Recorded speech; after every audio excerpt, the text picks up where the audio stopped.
នេះមកតេស្តភ្លើងជូនដល់បងនៅខាងស្រុកឈូកខេត្តកំពតមុខពីទឹក7ក្នុងនោះផងដែរដោយសារតែខ្ញុំឃើញវាមានផលប៉ះពាល់ដល់ការប្រើប្រាស់ប្របាក់ពលុតខ្ញុំធ្វើគម្របឲ្យអញ្ចឹងនេះមួយឈុតរបស់វា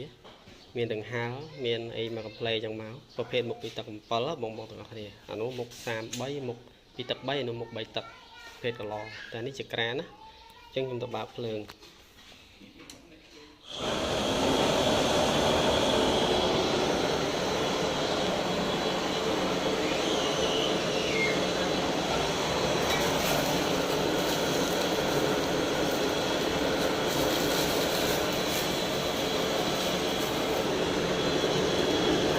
ភ្លើងវាហើយយើងបន្ថយវិញ